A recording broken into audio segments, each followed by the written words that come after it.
Ketua MUI-nya menyatakan dari 42 kecamatan di Garut itu 41-nya sudah full dari kelompok-kelompok NII. Meskipun mereka menggunakan nama yang berbeda, Islam Baiat untuk yang di Garut. Tapi ideologinya ya NII sebenarnya. Mereka ingin mendirikan negara Islam sendiri. Terus kami juga ketemu di Sulawesi Selatan. Tiba-tiba juga ada 3 kecamatan full dari mereka semua.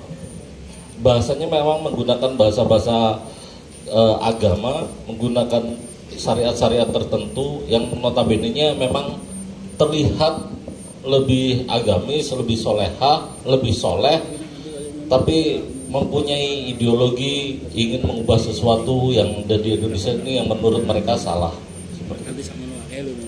Termasuk juga kami kemarin datang di Padang juga seperti itu, membasis. Jadi ada, kami dapat datanya ada 1125 orang di kabupaten, di satu kabupaten saja di Dharmasraya itu sudah menjadi satu komunitas besar gitu. Dan ini yang harusnya menjadi concern kita semua. Kenapa paham-paham ini bisa diterima oleh masyarakat? Dan kami melihatnya sebetulnya kita punya potensi besar di negara kita ini, di mana ada 3 institusi besar lah menurut kami yang memang mempunyai struktur dari atas sampai ke bawah. Ada TNI sampai nyampe ke Babinsa, ada Polri sampai ke Babin Kamtipmas, dan Kemenak yang mempunyai penyuluh agama sampai ke desa-desa. Ini sebetulnya 3 kekuatan besar. 3 kekuatan besar yang harusnya bisa mengcounter ini. Tapi mohon izin, yang sering diframingkan sinergitas TNI Polri, Kemenaknya kurang. Iya toh? Ya. Ini ada apa dengan Kemenak ini? Ya. Apa berjalan sendiri kah atau bagaimana? Ya. Kalau nggak diajak ya ikut.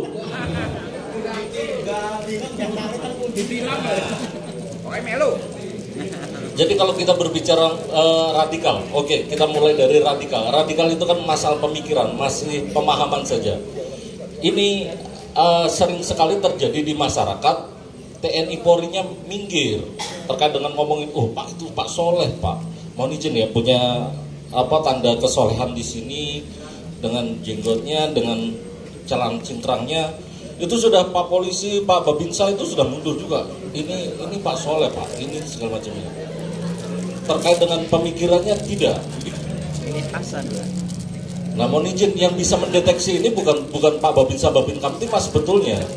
Penyuluh agama. Iya toh? Ya. Pak penyuluhnya tahu, oh ini sebetulnya pemikirannya berbeda ini, pemikirannya radikal ini. Tapi mau bergerak sendiri juga Bapak Sopo gitu.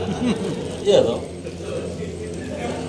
Kalau seandainya ini bisa terkolaborasi, tersinergi antara Babinsa, Babin Kamtipmas dengan penyuluh agama, ya, ini insya Allah jadi kekuatan besar sekali. Amin. Mohon izin, saya punya yel-yel sedikit. Kemarin berteriak di depan timnya Gus Yakut. Penyuluh kuat, Indonesia hebat. Jos. Sebetulnya ada Babinsa kuat, Babin Kamtipmas kuat, penyuluh kuat, Indonesia hebat. Nah, berhubung di sini semuanya hanya penyuluh saja, kita teriak itu saja. Setuju kan? Setuju. Mohon izin, tangan ke atas. Penyuluh kuat, Indonesia hebat. Berdiri. Mohon izin ya. Yang di sini mungkin ada Pak Kiai segala macam. Mohon izin, 1, 2, 3. Penyuluh kuat. Bareng-bareng. 1, 2, 3. Penyuluh kuat, Indonesia hebat. Penyuluh kuat, Indonesia hebat. Oke, tepuk tangan.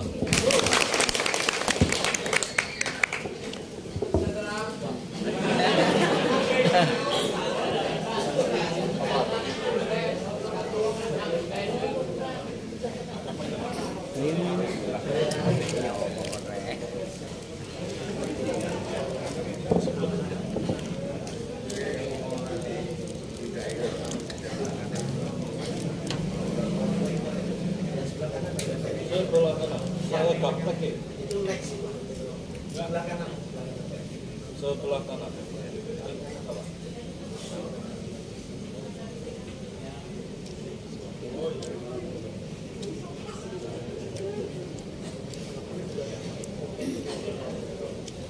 Bisa nggak?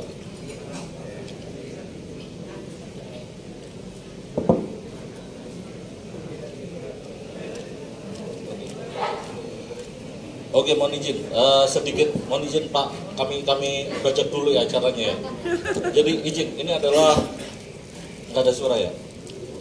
Inilah kita hadapi. Ini anak umur 9 tahun, anak 9 tahun ngomongnya ngebom. Saya ingin masuk surga, pengen ngebom. Kalau ada Pak TNI, ada Polri lagi jalan bareng, ditabrak, itu bisa masuk surga.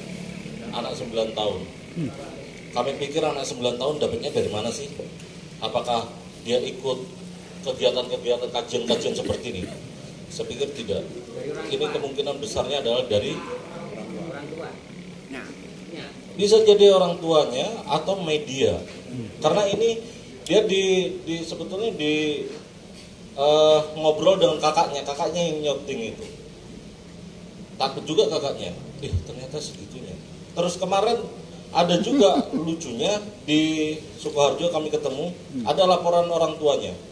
Jadi anaknya masih umur sekitar 7 tahun, itu memotong tangan anak adiknya.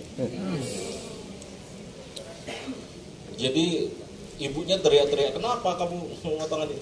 Karena adik ngambil mainan saya, nggak izin. Itu di Sukoharjo loh, saya sebutkan ya, sekolah STTD. Kemarin langsung kami datengin ke sana ya, bareng dengan Kemenaker, Bank, Diknas, kami datengin ke sana. Kalau memang itu benar-benar yang diajarkan oleh di sekolah itu, ya ini masalah. Artinya anak segitu mungkin pemahamannya belum nyampe, sudah diajarin. Ya secara hukum Islam ya potong tangannya.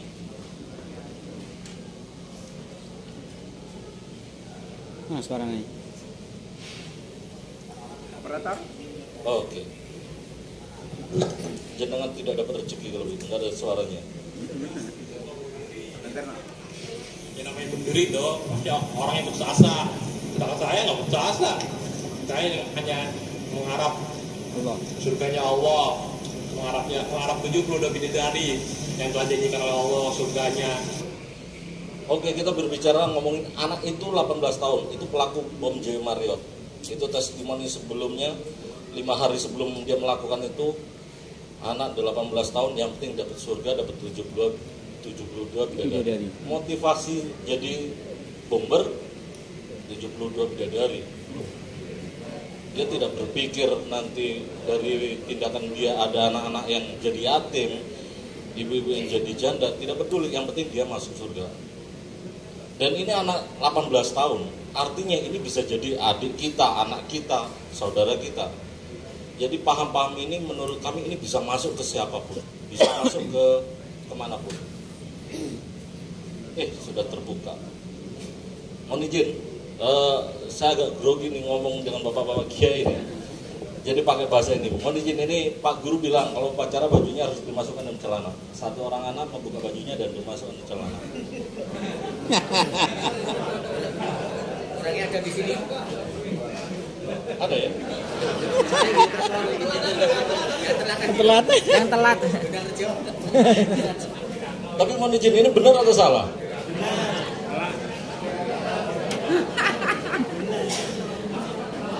Kacamata mana?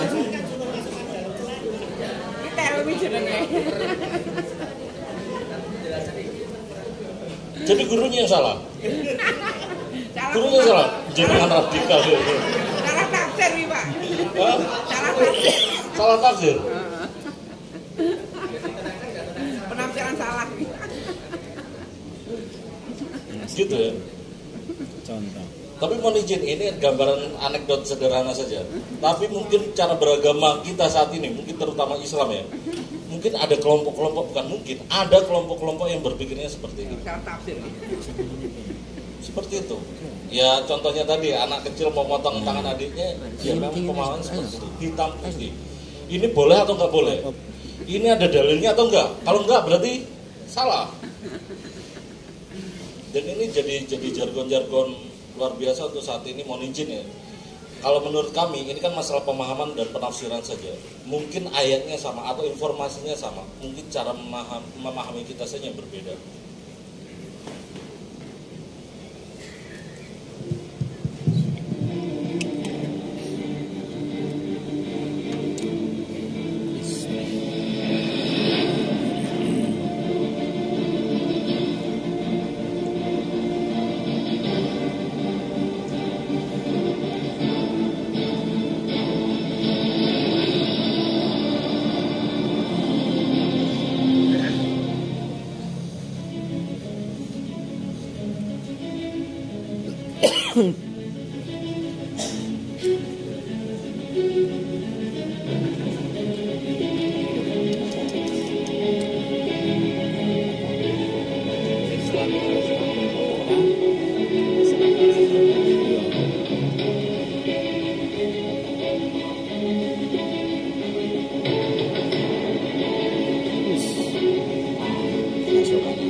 Jadi kuwung.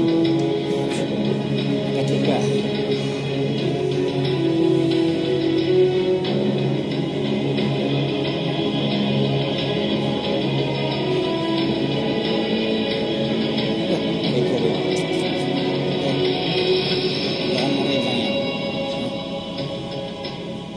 Itu cerita tentang Suriah kemarin kami ngobrol dengan Gus Najih yang memang pada waktu kejadian di Suriah itu beliau memang ada di sana yang dari MUI.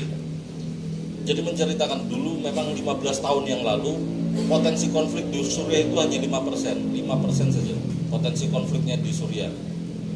Kalau dibandingkan dengan Indonesia saat ini, Indonesia itu mempunyai 65% potensi konflik.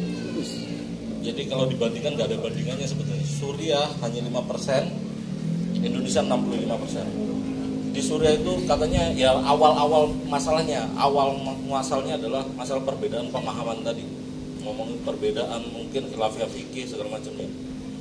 Di situ informasinya pemerintahnya diam, pemerintahnya tidak ikut campur, artinya tidak begitu intervensi atas perbedaan itu. Para alim ulamanya juga mungkin tidak mengambil tindakan yang langsung membuat mencegah itu. 15 tahun hancur seperti itu. Ya setelah mungkin adanya konflik segala macamnya, mungkin ada kepentingan-kepentingan yang lain masuk. Nah bayangkan kalau Indonesia, kalau Suriah itu 15 tahun bisa hancur seperti itu dengan potensi konfliknya 5%, bayangkan Indonesia dengan 65%. Mungkin kalau kita semua diam, terutama penyuluh agamanya diam, cuma polisi saja tolak-tolak, ini ada hukumnya nggak Pak? Nggak ada, nggak tahu. Ya, cepat lunas Indonesia. Alhamdulillah jangan sampai terjadi. Jadi kami berharap Bapak Ibu sekalian yang dalam hal ini punya ilmunya, punya kemampuannya untuk menyampaikan ini, kalaupun memang merasa perlu bergandengan dan memang seharusnya bergandengan, gandenglah untuk Babinsa, Babinsa. Mohon kalau penyuluh agama itu kan masing-masing desa ada ya? Iya. Ya. Begitu juga ada Babinsa, Babin Kamtipmasnya gitu. Ada. Ajaklah ngopi mereka. Siap. Baru ngobrol. Jadi di saat ngomongin bisa melarang, bisa menahan, bisa menghentikan, itu mereka punya kewenangan, sedangkan kita punya ilmunya untuk menyampaikan. Pak dasarnya seperti ini loh. Ini jangan diteruskan segala macam. Jadi mereka ada kepastian, ada keberanian untuk ngambil tindakan. Tolong dampingi mereka. Untuk saat ini yang di Indonesia targetnya adalah ini, kaum perempuan, anak-anak milenial, terus masyarakat yang gampang sekali. Masyarakat ini masyarakat yang merasa termarginalkan secara ekonomi maupun sosial, merasa susah, merasa kurang adil segala macam. Ini gampang sekali untuk terpapar paham-paham ini. Diajak dulu awalnya saja, diajak untuk membenci pemerintahnya, tidak terima dengan mungkin kebijakan pemerintahnya, itu nanti lambat laun gampang. Terus apalagi ditarik dengan bahasa-bahasa agama, itu jadi pembenar atas itu.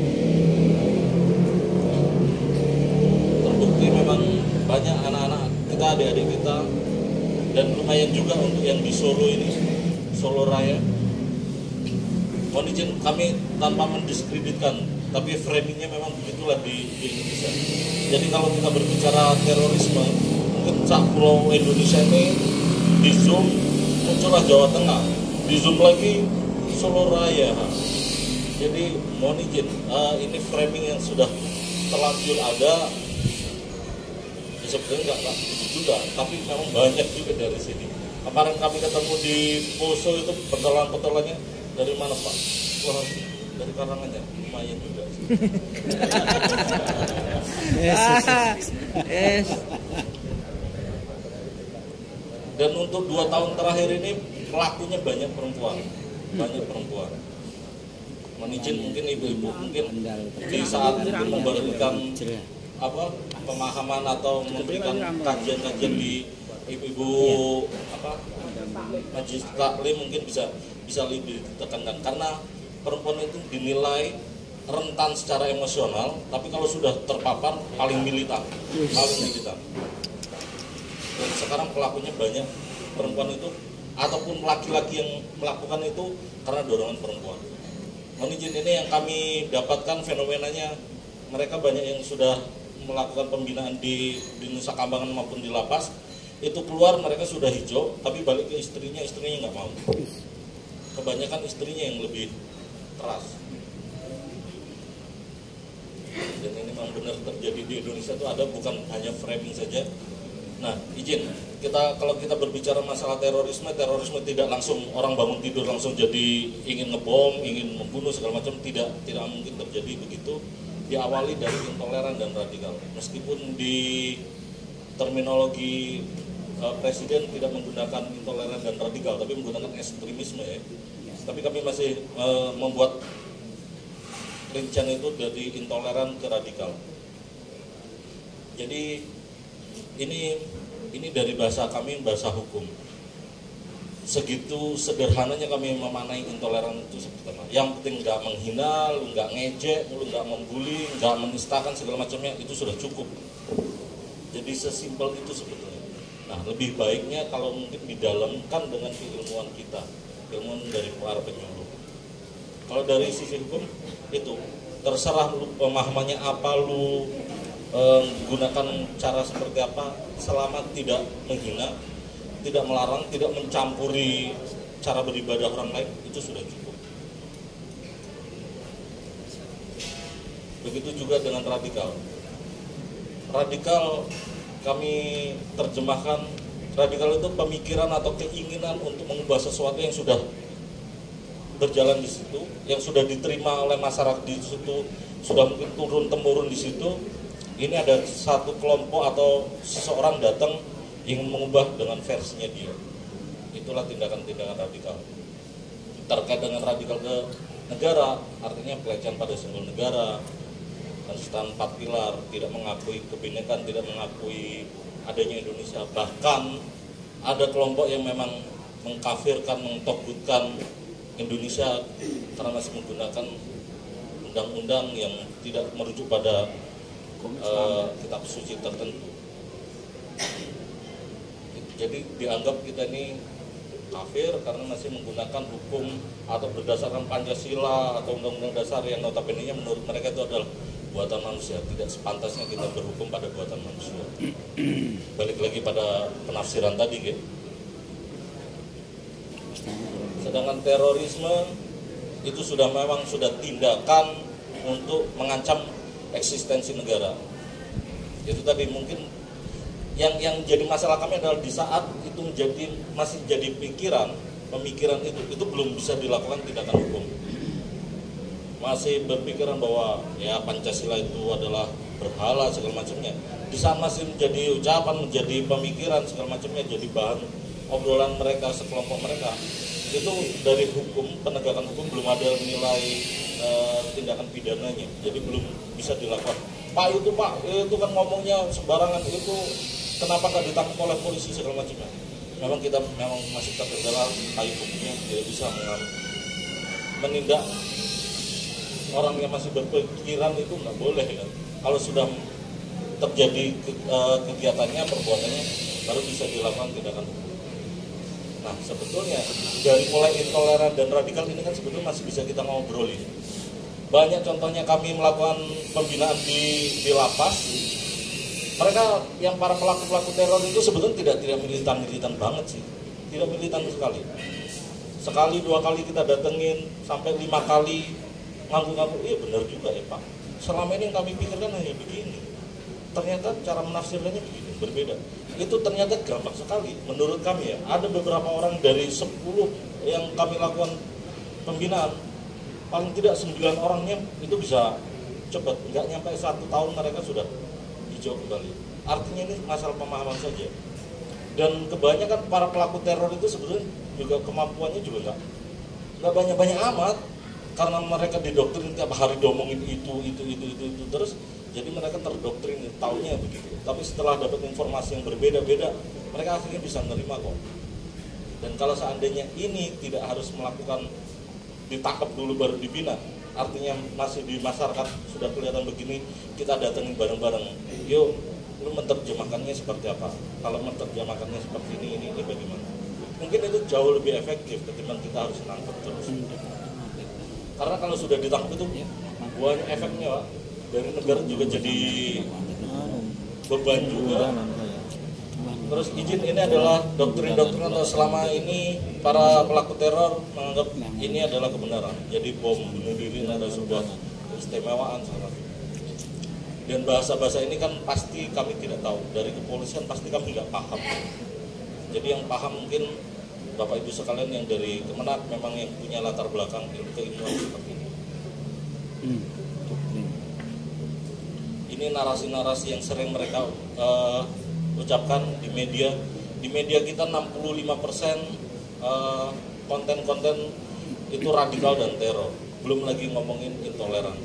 Memang luar biasa di media sosial kita.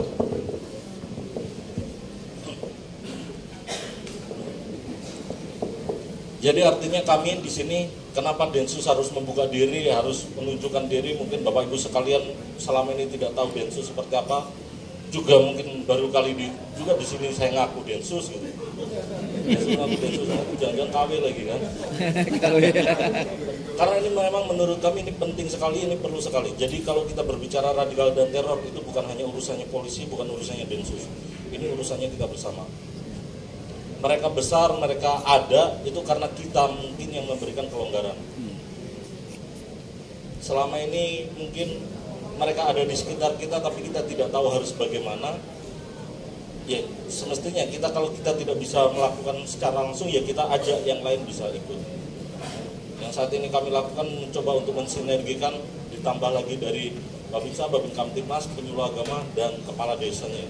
Biar sama-sama nih, 4 orang ini harus datang bisa mengunjungi. Ada mohon izin ini, tanpa memframing pondok pesantren. Ada pondok pesantren yang memang seperti ini, pemahamannya keras, kita bisa datang, kita ngobrolin. Nggak harus pakai cara Densus datang nangkap, tidak perlu sebetulnya kalau kita bisa ngobrol. Kalau bisa kita bina, kita lakukan pembinaan. Kalau nggak bisa, ya serahkan Densus, jangan dibinasakan.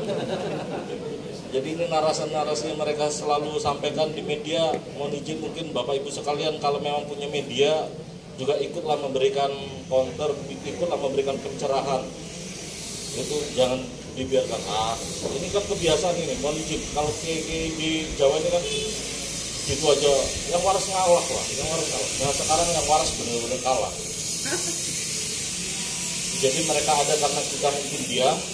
Jadi kalau merunut pada quote dari Sayyidina Ali bin Abi Thalib, kejahatan atau kezaliman itu akan selalu ada bukan karena banyaknya orang jahat. Kejahatan itu akan selalu ada bukan karena banyaknya orang jahat, tapi diamnya orang baik. Kami berharap Bapak Ibu sekalian yang baik, jangan cuma diam. Sekian dari saya. Assalamualaikum warahmatullahi wabarakatuh.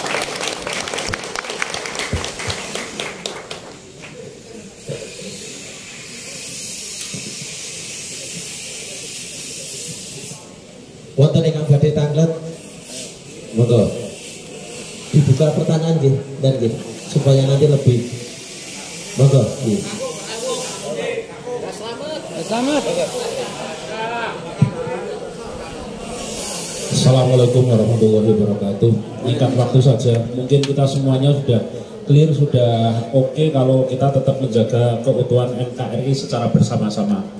Namun kadang terkala kami menghadapi atau menemukan seorang anggota Polri yang terkadang itu kayak tidak begitu memperhatikan tanggung jawabnya, tapi terkadang itu ya cara ngomong itu rapati kena di pedoman, seakan-akan kayak dukung tentang khilafah dan lain sebagainya.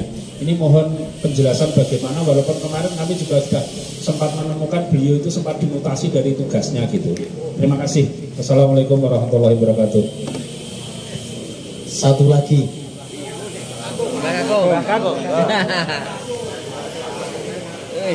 Assalamualaikum warahmatullahi wabarakatuh. Waalaikumsalam. Terima kasih penjelasan dari Bapak Yesus tadi. Memang perlu penyuluh itu kerjasama untuk menyelamatkan Indonesia menjadi bersatu tadi. Tapi kami juga ada tanda tanya.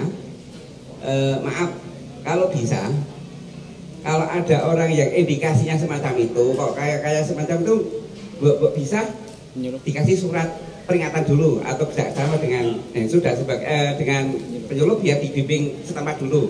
Oh coba terus nih, kaya ngono kuwi rapi. Kok yen kowe terus ke apa sih lo? Ada Yesus orang tenang, nangkap tenang ya. Biar tidak langsung ujung-ujung kok langsung ditangkap ya. Kita kan juga tahu Pak. Kalau ada indikasi, kalau bisa penyuluh yang ada di situ, tolong sikai ada indikasi macam ini, tolong dikasih penjelasan atau pembimbingan. Kamu tuh pagi. Assalamualaikum warahmatullahi wabarakatuh. Satu lagi dari Putri, monggo yang mau bertanya dari Putri. Ojo lanang kok, karena tadi disinggung bahwa yang paling militan ini malah Putri. Nggih, luweh nekat timbang wong lanang, ngoten nggih. Monggo, mau ada yang mau bertanya? Nafilah, Bapak. Gak ada. Pas. Susah tidak bisa mengungkapkan dengan kata-kata. Wis nang medsos wae. Assalamualaikum warahmatullahi wabarakatuh. Terima kasih atas waktunya, kesempatannya. Tadi sudah dikatakan 2 tahun terakhir ini yang paling rentan menjadi tersangka teroris adalah perempuan. Karena memang saya sendiri perempuan merasakan kewajiban sebagai perempuan sangat berat begitu ya. Wis ngopeni suami, ngopeni keluarga, ngopeni masyarakat sekitarnya memang sangat berat kami akui. Nah, mungkin beban hidup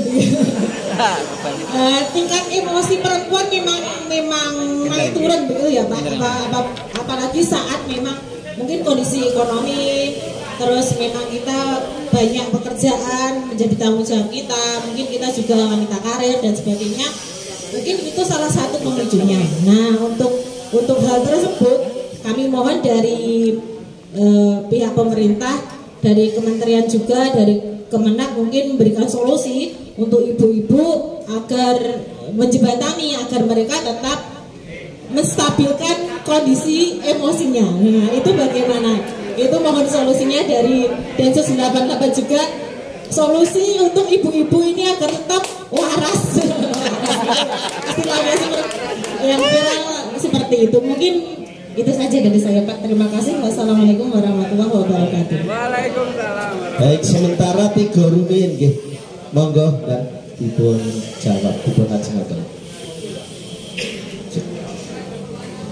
Jadi mohon izin Bapak, izin Pak Muhammad Harun. Ada polisi yang kesannya malah mendukung seperti itu. Jadi ini adalah pemahaman dan menggunakan atas nama agama.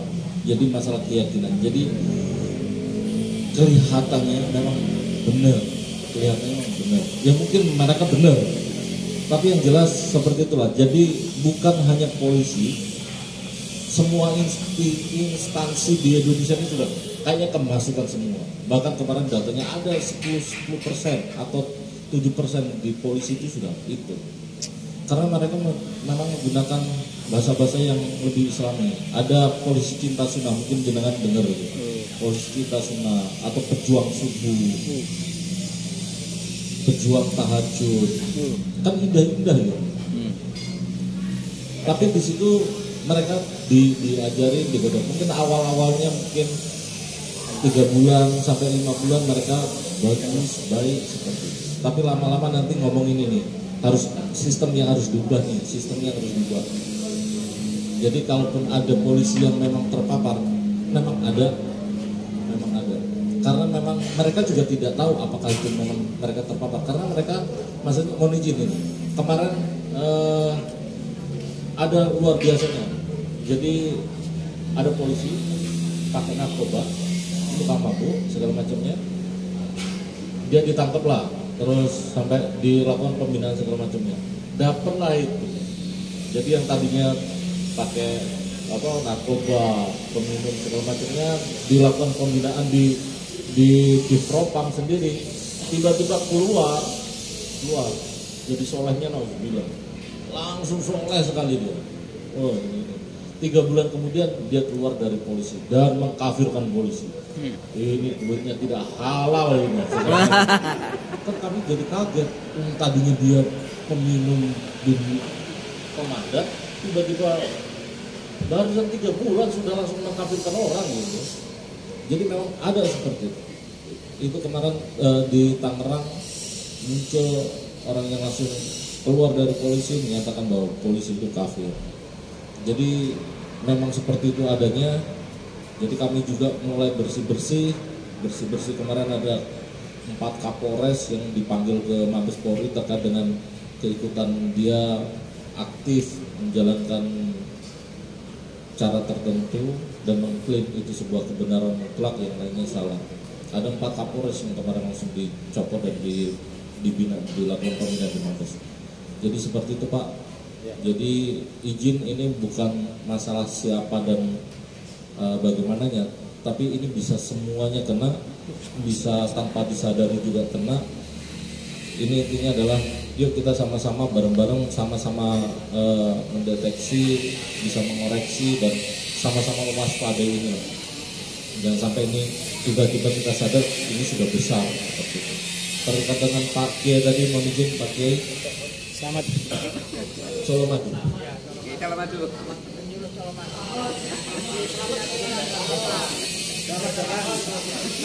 Mbak Kakung. Mohon izin tadi bagaimana? Berkaitan surat Pak. Surat. Mohon izin. Ini terkait dengan surat menyurat ya. Surat menyurat. Mereka saja tidak mengakui kita, gimana mau menurutin surat gitu. Mohon izin, beberapa itu sering sekali kami kritik. Pak, itu mendirikan lembaga pendidikan itu tutup.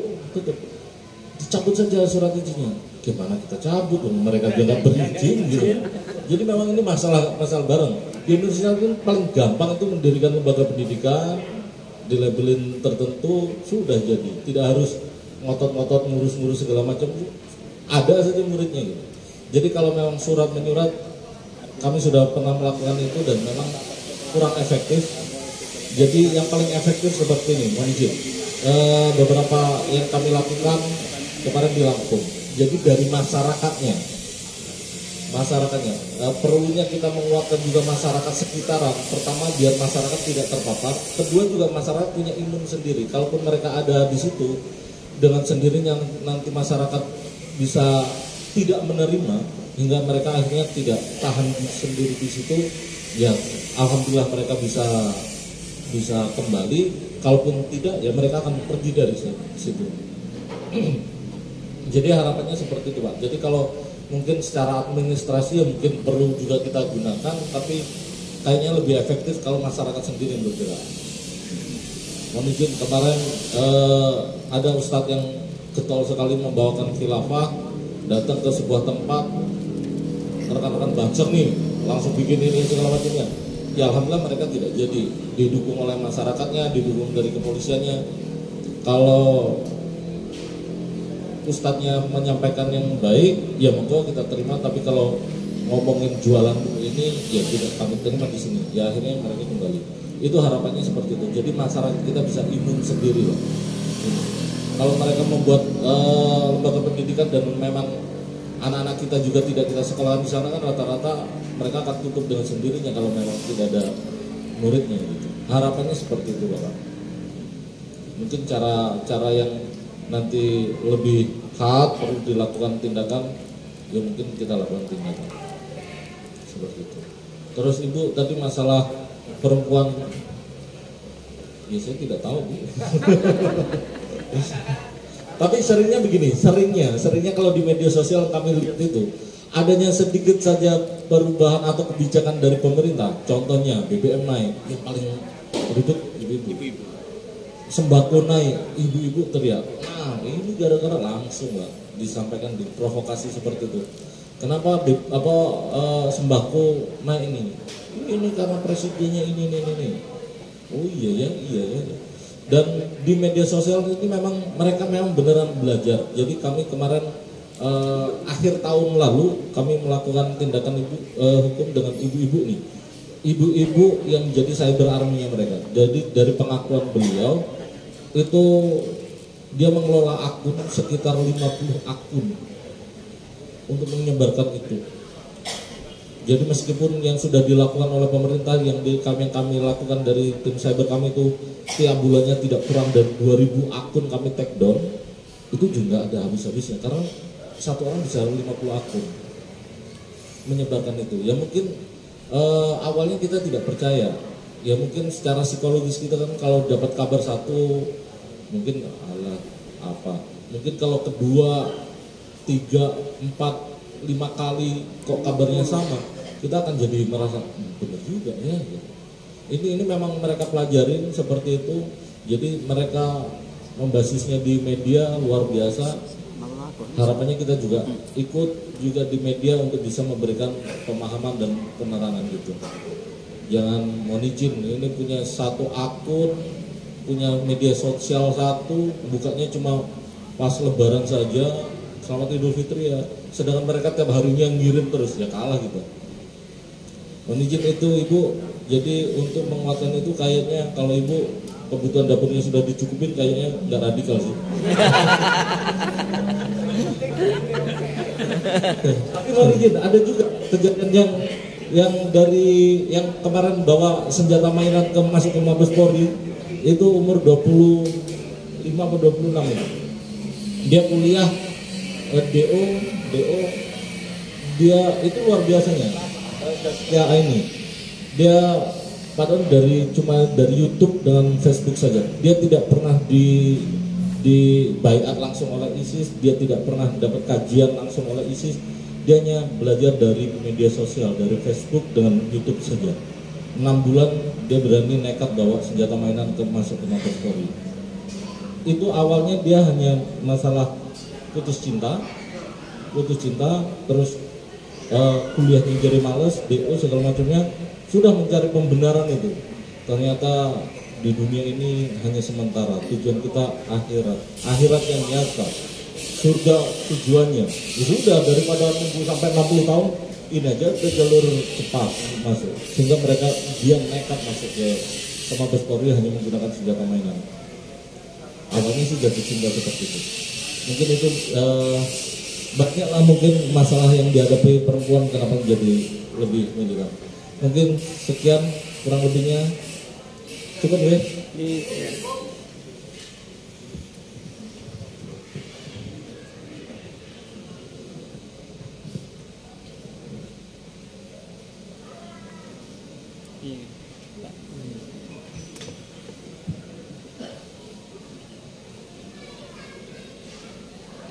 Ya, terima kasih kepada Bapak Komandan Polisi Agus MSI yang telah menyampaikan tentang radikalisme.